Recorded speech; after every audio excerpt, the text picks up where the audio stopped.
સુરતના મજૂરા ગેટ ખાતે આવેલ શ્રી દયાળજી અનાવિલ કેળવણી મંડળ અને અનાવિલ સૈયર સખા ચેરિટેબલ ટ્રસ્ટ દ્વારા ભવ્ય રક્તદાન શિબિર યોજાતી, જેમાં સુરત પોલીસ કમિશનર ખાસ ઉપસ્થિત રહ્યા હતા.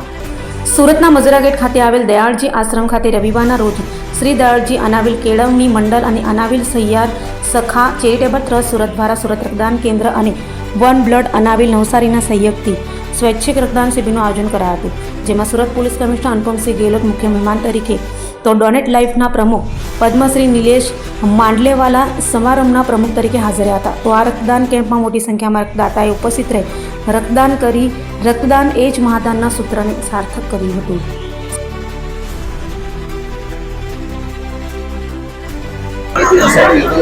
આજે અનાવિલ સખી સૈયર મંડળ દ્વારા બ્લડ ડોનેશન કેમ્પનું આયોજન કરવામાં આવ્યું હતું અને વિભૂતિબેન દેસાઈ અને એમની સમગ્ર ટીમને ખૂબ ખૂબ અભિનંદન આપું છું.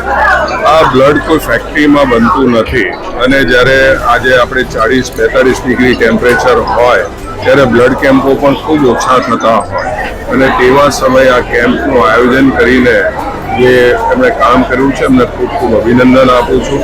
સમગ્ર દાતાઓને પણ વંદન કરું છું અને સાથે સાથે એક મેસેજ પણ દરેક જણાને આપ્યો છે કે આ રક્તદાનની સાથે અંગદાનનો વિષય પણ આપ જોડો, કારણ કે આજે અંગદાનની પણ ખૂબ જ જરૂર છે.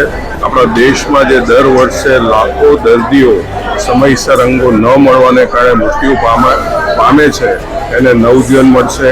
અહીં ઉપસ્થિત દરેક આમંત્રિત મહેમાનો અને રક્તદાતાઓને અંગદાન જીવનદાનનો સંદેશો આપવામાં આવ્યો કે આપ અંગદાન જીવનદાનનો સંદેશો સમાજમાં ફેલાવો અને જે અમારે ડોનેટ લાઈફ એક મિશન બનાવ્યું છે કે વર્ષ 2047માં જ્યારે આપણો દેશ શતાબ્દી વર્ષની ઉજવણી કરી રહ્યો હોય ત્યારે આપણા દેશમાં કોઈ પણ વ્યક્તિનું મૃત્યુ અંગ ન મળવાને કારણે ન થાય એમાં સહકાર આપો. એ જ ભારત માતા કી જય. હા, અનાવિલ સૈયર સખા ચેરિટેબલ ટ્રસ્ટ, હું એની ટ્રસ્ટી અને પ્રમુખ વિભૂતિબેન દેસાઈ. આજે શ્રી દયાળજી અનાવિલ કેળવણી મંડળ એટલે કે દયાળજી આશ્રમમાં મહા રક્તદાન શિબિરનું આયોજન કર્યું છે અમે, અને બહુ સારો પ્રતિસાદ મળી રહ્યો છે. એકચ્યુઅલી અમારો ટાઈમ 9 વાગ્યાથી 3 વાગ્યા સુધીનો છે, પરંતુ રક્તદાતામાં ઉત્સાહ એટલો હતો કે 8:30થી ચાલુ થઈ ગયો અમારો. અત્યારે જો હું તમને કહીશ તો 125 પાસે અમારી બોટલ થઈ ગઈ. અત્યાર સુધીમાં અમે ઘણા બધા પ્રોગ્રામો કર્યા છે.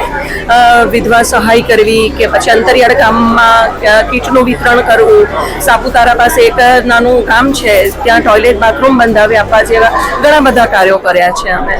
અને અમારું મેઇન કાર્ય જ આ છે કે લગ્ન ગીત ગાઈને અમે ઇન્કમ જે અર્ન કરીએ છીએ તેમાંથી ટોટલ અમે ચેરિટી કરીએ છીએ.